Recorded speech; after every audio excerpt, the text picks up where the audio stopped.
Xannie here. I want to recognize that this episode shows a very specific dynamic. Women with BPD who are married to men who do not have BPD. We will absolutely do more episodes like this in the future. That way we can include lots of different personal backgrounds and relationship dynamics to tell all the different relationship stories we possibly can.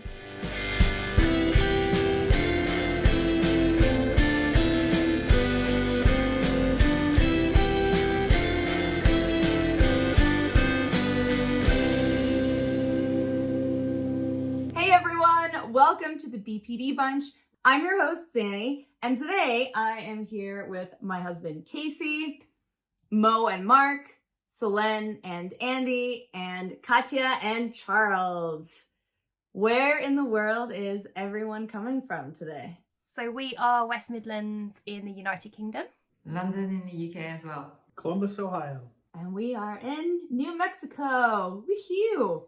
Our audience, you may be able to tell, we are doing our couples episode today. I'm hoping it's obvious by the fact that we're all here, but, one of the things that we got asked on our Instagram and people always want to know is it even possible to have a long-term relationship with someone who has BPD? It's possible once you know how to manage your symptoms. In my experience, it wouldn't have been possible to be in a healthy, functional relationship before I knew how to manage my own emotions. So I think that's probably why it took me so long to finally settle down. It's nice to have healthy boundaries. And it's nice to be able to communicate so well with him, because I couldn't ever do that in the past.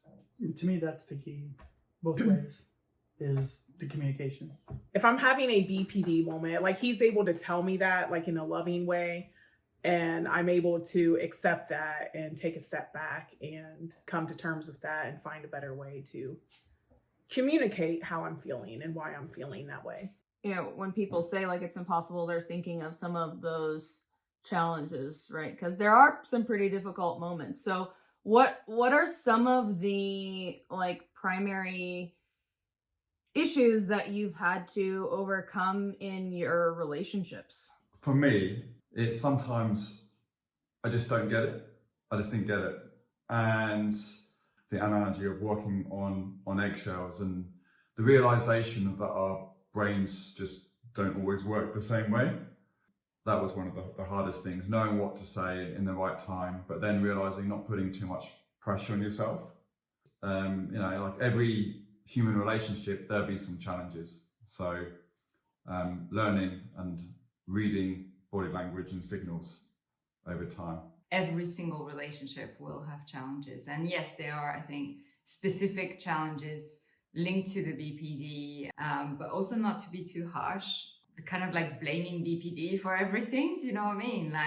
You see every couple has, ups and downs and things that they go through and compromises that they need to make. So I think on the side of the person with BPD, I think for me, main challenge is fear of abandonment, thinking that he might realize that, he could be with someone much more stable and easygoing, and then he'll just walk out.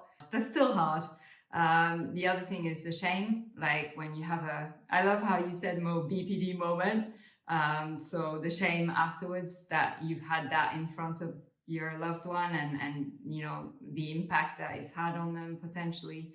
And then finally, it's the different baselines where he's more operating at life about here. And I'm and sometimes, I'm up there and I'm why can't you be ecstatic? This is amazing. And he's yeah, it's cool. And sometimes I'm down there, oh my God, it's the end of the world. Everything is horrible. And he's nah, it's not too bad. It's not too bad. What about you all? So I think for me, in terms of challenges, one of the things that I find really difficult is because I don't always have the best coping strategies for BPD, is that I try and manage it by controlling my environment and the things that I'm exposed to try and minimize those symptoms. And that has an impact on Charles, because whilst I'm trying to control everything essentially for my own benefit to prevent those symptoms from occurring or from at least being visible, that also affects Charles because it can come across as quite domineering and being really rigid and inflexible and probably not really very sensitive to his needs as well, which is really difficult to try and find that balance, because the last thing that I want is for Charles to feel like me trying to control what I'm exposed to is controlling his behaviour, if that makes sense. Going back to the eggshells thing, that was something I felt at the start of the relationship too, and it just took a while for me to realise that it's not that I'm walking on eggshells, it's these experiences. They've got to be treated as learning experiences so that you can create your own rule book and roadmap for moving forward in a relationship. So for me, it's just been like being more considerate and not being so doom and gloom, I suppose. Like if I go away with my friends for a weekend, I've got to like consider how Katja feels about that, rather than saying like, oh, if she's going to be annoyed at me, then I can never go away again, that sort of thing. Like, but it's not about that. It's more about working ways around that. Yeah, and it's quite often, it's not that I have the issue with him going away for the weekend, it's that fear of abandonment and what him going away for the weekend actually means to me in how I interpret things. It's not that I'm saying I don't want you to go away with your friends and have a good time, it's I'm scared you're actually not going to come back. Yes. Mo, what were some of the challenges that you had to overcome? Recognizing how I'm feeling and how I'm reacting to those feelings and how that might affect Mark has been a huge challenge, but it's been a helpful lesson to learn, because now I can practice those skills that I've learned, like in friendships and relationships with my family members and stuff. Yeah, just recognizing that maybe I'm being a little too strong with how I'm reacting to something. It's good because then I can like communicate to him more effectively, like this happened and now I feel this way and I'm sorry for doing X, Y, and Z. So it's not as much of a challenge for me because it feels like a second nature now to sort of recognize my feelings and thoughts. Part of that is me pushing you to communicate that too. So, I mean, I think part of being a good partner with someone with BPD is recognizing it's not necessarily you, but if they're having a moment, you got to also help figure out why they're having a moment. Mm-hmm. So it's you're kind of working together to get to that point to where, okay, well now if you feel this way again, and you're pretty sure that this is the experience you were having again, then you know how to react the second or third or fourth time it happens. I definitely agree with that. I think a lot of the times with being a good partner and working through solutions and being receptive, you have to put a lot of ego aside as well. And so when things flare up a little bit, you've got to put aside the whole, oh, why am I being treated this way? Sort of thing, and just think, okay, let's reframe that into why is this happening? How can we move forward more constructively from this? I think that's one of the things as well. Like, I don't necessarily explode into anger, but I will be really rude and really passive aggressive. I think if I just had that explosion of anger and it was all coming out and it was just out there and it was dealt with and I'd sort of got it out of my system, then Charles could understand that more rather than me being a little bit snide, because he finds that quite difficult to deal with as well. So we've had to really communicate with that for me to channel how I'm feeling into appropriate language and appropriate behaviours, and then for him to also consider his reactions. One challenge was sometimes seeing Solène having panic attacks, and also the kind of putting herself down and the self-devaluation, and I find it hard to really appreciate and love yourself the way that I love you. And I started, I couldn't really grasp and understand that. So my reaction was to saying, I really don't understand, I say to you all the time how much I love you and care for you and how amazing you are and the value and impact you're having on others in the community. But that was just not landing with you. So then it was kind of taking a step back and understanding why those messages weren't landing. So I understand a bit more now. I used to describe it like a Teflon pan, like you throw things on and it slides off. That's how it feels sometimes, like all the compliments and the nice words, and I'm like, yeah, but you're just saying that because you're my husband, like you kind of have to, kind of thing. I tell her I love her every day, either before I leave for work or before she goes to bed, every day. And then she's like, well, you're just saying that, or you have to say that. I'm like, no, like I'm telling you, like I tell you every day that I love you. Just letting you know that I love you. It's hard to accept that you are loved unconditionally by your partner, because for me, you know, I know especially in the beginning, and I keep hearing this theme a lot, is our partners are saying they sort of have to walk on eggshells. Like now I'm aware of how much he had to do that in the beginning. And so now I just feel like the demons in my head are telling me like he just puts up with me, and you know, I'm like this horrible explosive monster, you know. And I don't know why it's so hard to accept that someone could love you. I guess because for me, like I've spent so many years thinking I was unlovable. So It's so hard to accept someone loves you when you struggle to love yourself. Our relationship is built on love, but it's also quite significantly built on humour. It's helped so much when I am having one of those BPD moments, if Charles just laughs at me, because it takes all of the heat out of the situation. If he just stands and laughs at me, it's like all of the wind is knocked out of my sails, and I just start laughing as well. And I found that that's really helpful for us to have that sort of sense of humour. And it's been probably one of the first relationships where that's worked. I've definitely had relationships in the past where if I was having a bit of a moment and someone laughed at me, that would kind of like press X. But with Charles, it's different. Like it's a different dynamic. But I think if it works for you as a couple, humour can be a really useful tool. I'm not laughing at you. I'm just trying to like basically make fun of the situation. It can be a bit of a dangerous game. I think if I wasn't so far along in the journey of recovery, it would definitely be a bit of a dangerous tactic. It's not always a hit. No, but it can work. It can work. Right. Yeah. I think it goes back to that trust thing, right? It's you can ride that dangerous line because you trust each other enough that you know that the intent of that individual is positive and not negative. One of the things that has really been helpful for me, it's not Casey laughing, but sometimes I may be having a bit of a meltdown over something that may not have significance to like most people. And he'll be like, you know, like, oh, are you having a hard time? And, you know, it's like, it's funny because like outside of our relationship, that would come across as like really sarcastic and like rude. But there's something about that just speaks to my like inner child, I guess, where I'm just like, yeah, it really hurts. And then he just gives me a hug and he's like, it's okay. It communicates to me, you know, both that like he's recognizing that the emotion may be a little bit bigger than necessary, but also not giving it too much power. Because for me, I find when I'm upset about something, if somebody comes to me and is like, well, why are you upset about this? That doesn't make sense. If there's any sort of aggression or accusation in the way they come at me, that adds fuel to the fire. It's like pouring gasoline on it and it just explodes. He sort of takes the wind out by poking fun at it in a sweet way. But again, I think that's one of those things that, you know, if you watching this, you can't like be like, I'm going to go try this on my partner, right? Like you have to find something that works for your dynamic. And I think the goal of telling these stories is not to be like, everyone should do this, but that there are different ways that you can communicate.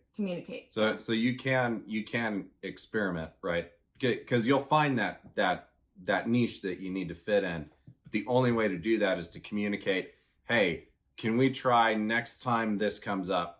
You know, can we try this strategy or try that strategy? And you can actually experiment with it, but the communication and the consent from both sides and understanding from both sides that that's what you're going to try and do. That's how you find out that niche that you need to fit into. 100% agree, Casey, on that. And one of the things, so I take things quite personally, and especially at the beginning when you're having a tough day or a tough morning, usually my first reaction is it something I didn't mean to do it. You know, I do everything with a kind of a loving, positive intent. So now we kind of sat down and Solène says to me, usually at the beginning, it's nothing to do with you. I'm just having a day. I'm having a hard time, or even part way through. I then instantly know it's nothing to do with me, and then I can be able to best support in the best way possible through that specific circumstance. So yeah, that's definitely helped in our relationship in kind of coping through those moments. Yeah, and learning about mindfulness was instrumental in that, because before I wasn't able to say until after, you know, everything went down and I was like, oh, I think I overreacted, sorry. Whereas now with that mindfulness element, I'm able to see it play out. I have a bit more time before to say, I'm having a moment, or I can sense it coming, or, you know, maybe I just need to go for a walk outside and get some air. It's nothing to do with you. I think communication can be, for us, it's like almost over communicating. Like, this is what's happening and this is what's playing out. And this, yeah, I used to think he could read my mind. I used to think everybody knows what I know, realizing that no, he can't read my mind. No one can. And he doesn't know everything. And so it's okay to like, feel like I'm over explaining is probably just actually enough, rather than over what feels over to me. One of the things that I wanted to try to be as specific as possible about is from both sides thinking about how you manage conflict when it comes up. We used to have arguments that would like last until 4 a.m. and then I would wake up the next day and be like, why was that such a big deal? From my side, I think a big part of like dealing with conflict has been first learning to take a step back and breathe and try to like come back to myself. Last night, we actually had kind of an emotional moment where I said like, I can't do this right now. I need a moment. But then I didn't like leave or make any kind of clear context. And so we just sort of sat there staring at each other. But that ended up kind of being enough of a moment. And like we had a conversation about how I was feeling. And instead of focusing too much on he said, she said, because we have different memories of how an emotional moment went down. And we're never going to like 100% be on the same page.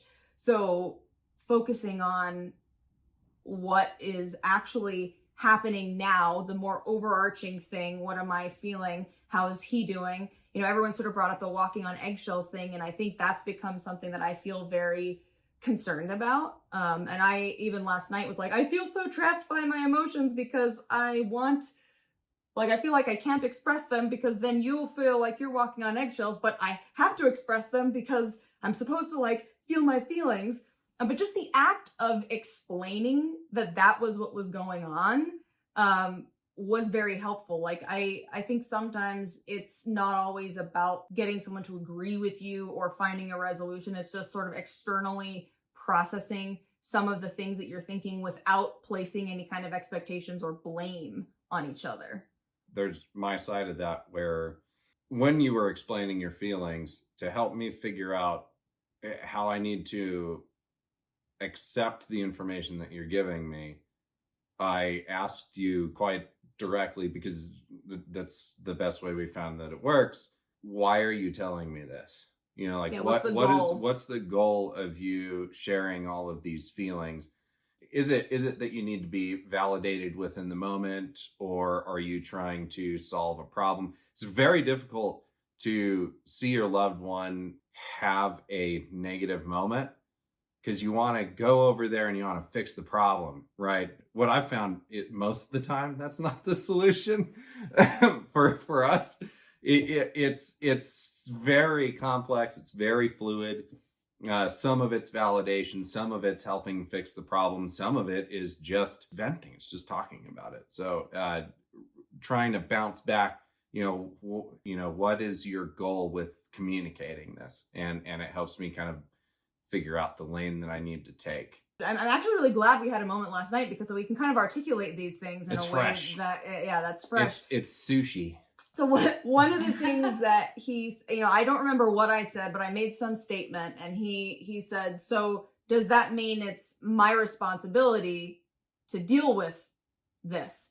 It wasn't accusatory. Tone matters. He was just like willing to hear either side of it, right? And because it didn't come across as accusatory, because I didn't feel criticized, it sounded like a legitimate question. I was able to take a step back and go, ooh, maybe I am putting like too much on him in this moment. That was really helpful. And I know that that's challenging to take, some of the judgmental tone out of things, but when Casey is able to ask things in a way that doesn't carry that judgment, it's just so much easier. I still have to sit there and think through it, but I'm at a place now where I have enough mindfulness. I can stop and think, and I think taking the time to pause, I know that may feel really awkward sometimes, but taking this, even if just like 30 seconds before you respond, to really think through what's happening, it really helps a lot, because I know I sometimes say things that I do not mean, but then we end up having to deal with the fallout from that. Like you said there, you do have an instinct to want to go over and fix things, but sometimes things can't necessarily be fixed in the moment. And to be honest, sometimes I do find myself going off to hide somewhere for a little bit. I feel limited in what I can do to help here, so I'll just try and stay out of the way for a little bit. In previous relationships, because I don't like conflict, my way of dealing with it was to just run away. Obviously, when you're married, that's slightly more difficult to do. Divorce is best avoided for a successful relationship. Yeah, ideally. But I still find it really difficult to deal with frustration. Like, I am able to deal with my emotions quite well now, but frustration is one that I find really, really difficult to deal with. So when there are stressful situations, I do find it a real challenge not to obey that instinct to just leave the situation. The example that I can think of most recently is a spy in a house, and that's been really stressful just in terms of admin and paperwork. And because I struggle so much with the frustration associated with that, there have been so many times when I've said to Charles, like, I don't want to do this anymore. And I think Charles finds that really difficult, but sometimes I do just need to vent, and he's 100% correct. Like, the easiest thing to do in that situation to take the heat out of it is if he just goes upstairs while I take that time to calm down, and then we just have a takeaway later on and discuss it more rationally, because I've come to accept that running away is not going to solve anything. So that's actually something that one of our audience members asked us was, how do you keep from pushing your significant other away when you're upset? So Katja, what are some of the things that have been helpful? I really love swearing. Like, I don't do it habitually, and I'm very mindful of my audience, but sometimes when frustration reaches that level, the only thing that really helps is just going somewhere quiet away from anyone else and just swearing. And it gets out so much frustration, and I feel so much better after I've done it, you know, whether that's verbally swearing or, you know, some selected finger gestures. Like, I just feel really good after I've done it. That might not work for everyone, but sometimes a well-placed expletive, it just helps so much, because it's a way of channeling that anger that isn't directed at anybody. And also, sometimes if it's really bad, I'll just go and sit and swear in my car, because no one's going to hear it. It's not going to affect anyone, but I'm getting it out there. And then I just come back into the house and everything's fine. When you said you're going into the car, I just imagine like what people are really hearing. I can live with that. I can live with that. Imagine if someone knocks on your window, like, "Are you okay there?" And you're like, I'm honestly waiting for that day, or like the worst ever is when you come out of the car and realise there's like a child or something behind the car. Like, I am very mindful of who's around me before I go into the car and start swearing. So Mo, Mark, what are some of the ways that you two deal with your conflict or your specific coping mechanisms? Well, I still have an anger issue. There will be times when I will have an emotional reaction to something, and he's totally like flat about it, or he seems to be flat about it. Like, nothing seems to bother him, and it makes me so jealous and so angry, because I wish I could be that way. It's a challenge for me to not explode, and sometimes I fail at that challenge. For me personally, dealing with my anger, a lot of times I have to, when I feel like exploding, I will usually like vent to a friend about it, or I go upstairs and I take a breather before I come back down and talk to him. And sometimes, like, after I calm down, I realize that whatever it was that I felt that I was so upset with him about, it wasn't even all about him. You know, maybe there was other stuff going on. I have two ways of dealing when it comes to conflict. Either I just let her vent at me, just let her get it out of her system, or I take myself completely out of the situation. Plus, you don't want me exploding at you. I mean, I've only exploded at her 3 times in our entire relationship. Yeah.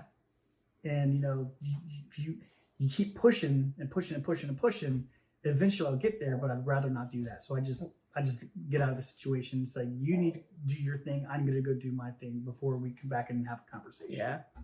You know, Mo, you and I both have BPD, but the way that we react to our partners not being emotional is completely the opposite. Like, I find, especially if the conflict is with each other, if he doesn't react, if he's like very flat, that is so helpful for me. I think because I still really struggle knowing where my emotions end and someone else's begin, that if somebody in my vicinity is acting or sounding aggressive, I sort of take that and add it to whatever I was feeling. This is why it's so important to communicate and so important to talk about what works, because like for us, that works really well. But clearly for you, that's like really frustrating. And the other thing, you know, Mark, you're talking about not giving in to the fight. And that I think has been also for us really important, you know, recognizing that there is definitely a type of conflict in which I am sort of trying to get a big reaction. When somebody stops reinforcing something that maybe has been reinforced in previous relationships, it can be really painful because the moment's really intense and you're used to getting a particular response. And when you don't get it, it can feel like abandonment. And it's important sometimes if your partner can recognize what's happening to not reinforce it. I'm curious, Casey, do you notice, because you seem to have gotten really good at telling the difference between when I am sort of genuinely in need of support and when I'm trying to get a rise out of you? It's just practice. We both have to be very open about communicating our emotions and our thoughts and the intent behind those thoughts. Each event has gotten us to this point where it doesn't work every time, but I can kind of figure out if something's as serious as it feels or if it's not, and then the type of strategy that might be able to work. But you've also given me cheat sheets where you say, oh man, you know, I just needed you to do this at this point in time. You know, oh, come over here. It's okay. Everything's going to be okay. I'm not going to leave you. I love you. You know, stuff like that. You telling me that's all I needed during that time. It does help. It helps at least de-escalate the situation, and then a productive conversation about, you know, processing the emotions can follow after that. So it's worked out. And figuring out how to be flat, yeah, it's just like, that's just a strategy that's worked with you, and you've told me the times where you've realized that you're just trying to get a rise out of me. So I'm able to identify those moments and go, okay, I need to not react to this because it's just going to make it worse. We're definitely different in those situations. I am definitely conflict adverse. I want to run away. However, I know that I don't, because what I feel even harder is not to resolve conflict in the moment.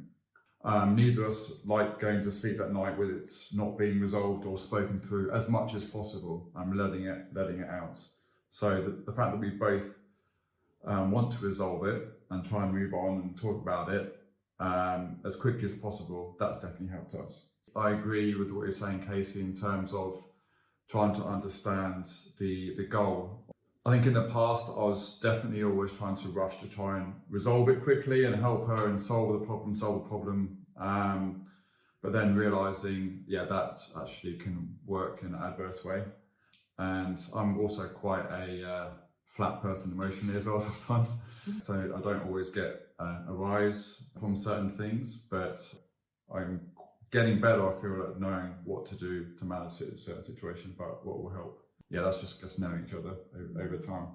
You know, conflict is not just about the conflict right there, right then. It's also about like the later moments when maybe everyone is calm and you're able to have the conversation like, you know, this is how we approached it, and, you know, did it work? Did it not work?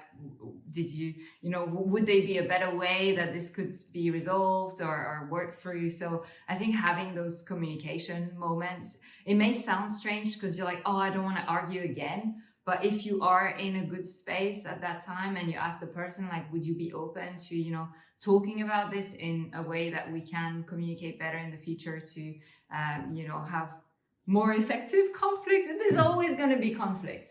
Also not being too harsh on ourselves, because if you do care, at some point there is going to be a moment where it's like, no, I want this. No, I want that. You know, it just happens. But it's like finding ways to communicate through that, navigate through that. And I think the main thing for me is I have never questioned the foundation of the relationship, the love that we have for each other. So the conflict is about us kind of redecorating the house, breaking a few walls, you know, that kind of good stuff. It's never about looking and questioning the foundation. And that, I suppose, leads on nicely to how do you know that this is a healthy relationship?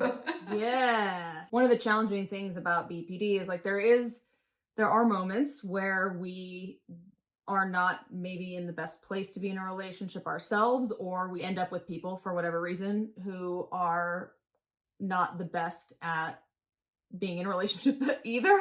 So we definitely want to go around and talk about some of the ways that we can tell that the relationships we're in are healthy and moving in a good direction. For me, the biggest thing is always growth. When we started our relationship, I had come from having most of my life very perfectionistic views of what a healthy relationship should be like. Because it was so black or white, I saw anything that was a conflict as immediately bad. And so all my relationships seemed toxic to me. Looking back, I'm not even sure if I could tell you which ones were okay and which ones weren't. I think in our relationship, what really helped me was recognizing that we're not perfect. We come from different families who taught us different expectations, and that as long as we are able to respect each other's major boundaries and we're always growing and getting better, to me, that was a major sign that we were in a healthy relationship. Because you can work however hard you want on a relationship, but if your partner isn't working on it with you, it doesn't really mean anything. What are some of those boundaries, Casey, Xannie, that you've got? Not threatening the relationship. That's been a major boundary, because I think it creates these little tiny wounds that build up over time, and they can kind of sow mistrust. At least for us, that was how that was. Because I would often, like, in the midst of a conflict, be like, I am done. I think it's different to say, like, to express your thoughts about, like, I feel right now like I don't want to be here, versus like acting as if you are ending the relationship. To me, those two things are different. And I used to act as if I was ending the relationship, and I would walk out sort of with the, like, I'm walking out, but follow me to chase me down, right? And that was just really not effective behavior on my part, and I think that was really emotionally damaging to Casey. And so that's one boundary that I work really hard to respect, is not threatening to end the relationship. That's a pretty big one, Xannie. That's a pretty big, like, because she would do the same thing. Like, she would get so mad, and then she's like, well, I'm leaving, and then she would she'd go upstairs, and then she'd come back downstairs like 10 minutes later, like, you're not even gonna come up and fight with me, and you're not even gonna, like, fight for this marriage. I'm like, there's the door, you said you were gonna leave. Let's see what happens. But yeah, like, I get that. One of the boundaries I tried setting with her early on was, like, I do need, like, my time. She couldn't grasp, like, what people, like, they want to be alone. They like that stuff. So I don't know. Yeah, I mean, it was hard for me to understand why anybody would want to be alone, because I could never do it, you know. But I mean, I'm glad you set that boundary, because then I learned how to find myself and find my own hobbies and do my own thing. So now I love being alone. I don't love being alone all the time, but, you know, when it's time for us to go do our own thing, I'm like, yes. So what are some of the signs to you, Mo, and you, Mark, that your relationship is, like, you know, a productive and healthy one? For me, the fact that I feel comfortable enough to be completely honest and raw with my feelings. As a kid, like, I always got shamed for feeling however I felt. the fact that I'm okay with completely being honest with him about how I feel, and he listens, he cares, he's there for me. And there's so much less drama in this marriage compared to previous relationships. Like, there's not constant fighting. We can joke around and just be like best friends, you know? We can tell each other anything. So that's how I know things are good, is we're both totally honest and we're goofballs together. You know, it's great. In my past relationships, even with like, you know, people that didn't have BPD, it was just like you knew it wasn't going to work because there was constant conflict. I'm not sure whether it comes from the fact that I do tend to be a bit of a people pleaser, but I always allowed my partner to set the agenda and determine the direction that the relationship was going in. So I ended up in a lot of situations where, for example, I'd be cheated on, take them back because I didn't have those boundaries myself. Like, I didn't understand what I wanted from a relationship. I didn't really know what a healthy relationship looked or felt like. So that was definitely a bit of a learning curve for me. And then the problem with that was when I got into the relationship with Charles, because I was quite unclear about, you know, boundaries and what I wanted from the relationship. It was quite difficult to kind of navigate that as a couple. And I think at the beginning, I kind of took the lead from Charles a little bit. Now, if I'm doing something that Charles really doesn't agree with, I don't have a problem with him saying, you know what, you need to stop, because I won't always realise where the line is. Because although I've had probably more relationships than Charles has, they haven't necessarily been healthy relationships or been relationships where both people have benefited from them. I think sometimes like we don't always know where the boundaries are until we hit them. Yeah, it seems more like a set of learned behaviours than hard and fast rules that you could write down on pen and paper. So I think like we try and be mindful of each other's boundaries, but sometimes there is a little bit of lack of clarity around where those boundaries are, and then it's only when certain things happen and we realise that actually we fundamentally disagree on certain things that we have to reconsider the way that we view certain things in our relationship, and we have to sit down and actually have those discussions about what we're willing to accept, what we're not willing to accept, and work out a way forward. In terms of how I know that we're in a healthy relationship, was one, there's always an underlying 100% respect for one another. That's never been in question. So respect and the intent for everything we do is always with positivity and love. So also simple things of asking questions like, how are you feeling today? Not so much the question, but the way it's said and the listening to really want to understand, rather than, oh, how you doing? Yeah, good. But like, how are you doing? How are you feeling?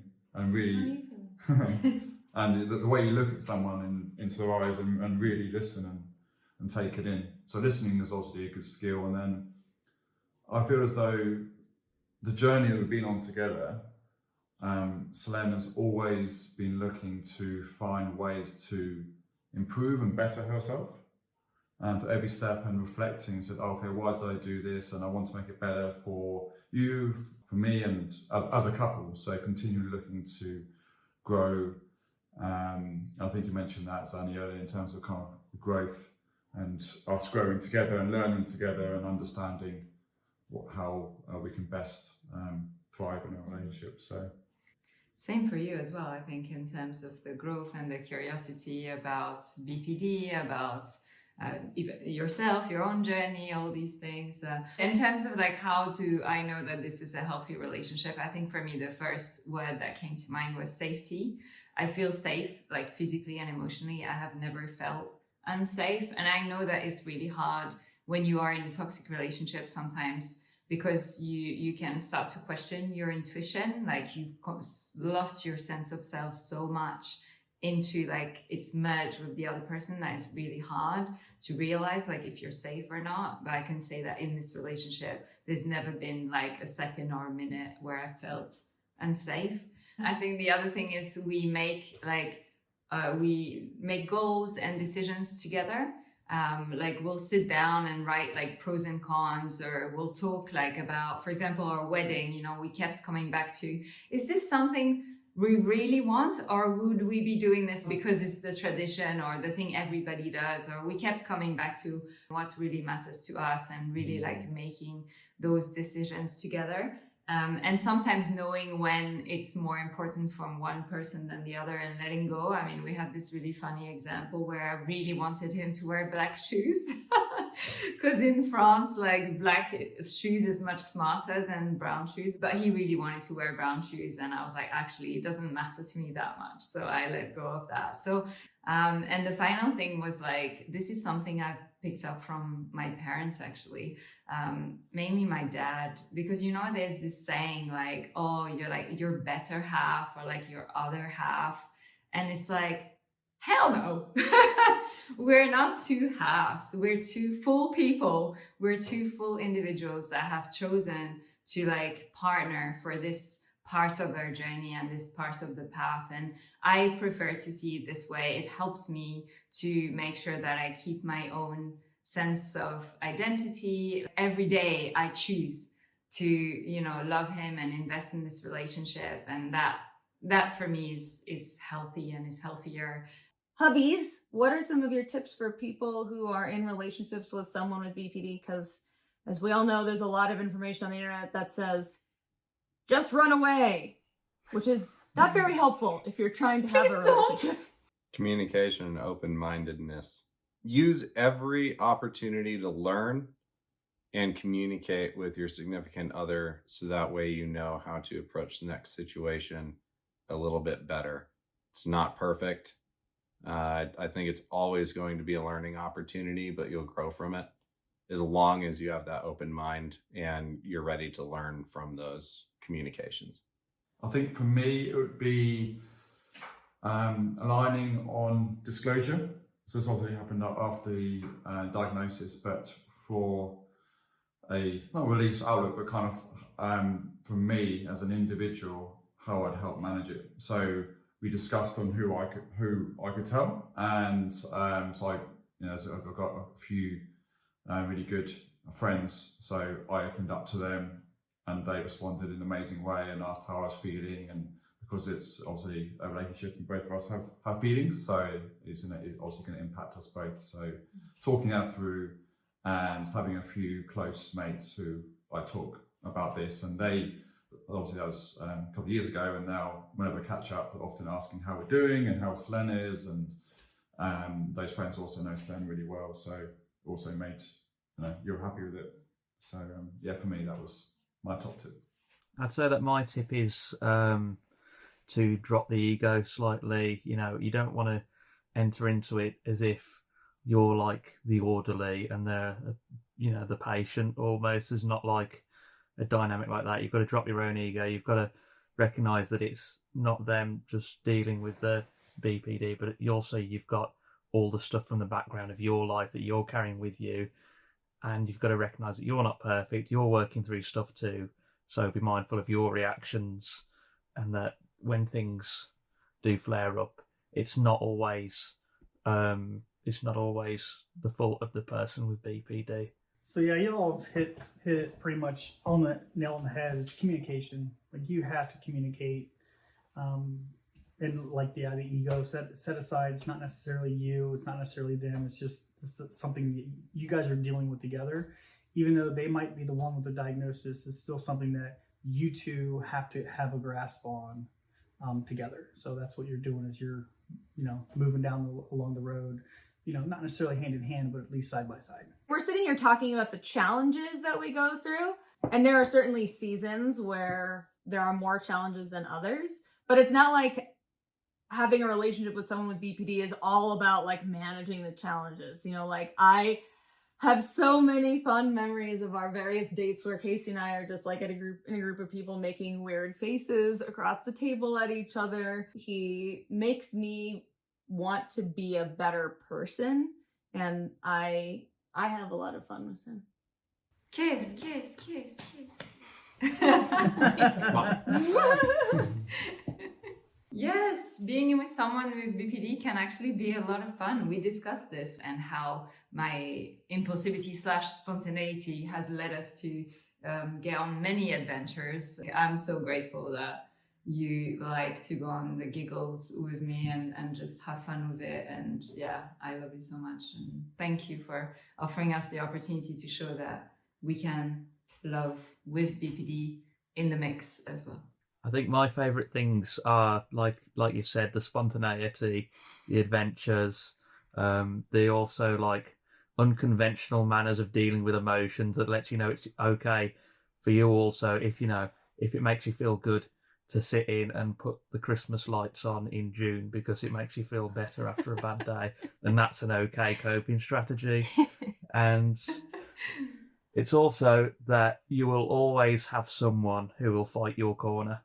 So I never thought I would be in a relationship, not a functional, healthy one, but through growth, I did find someone.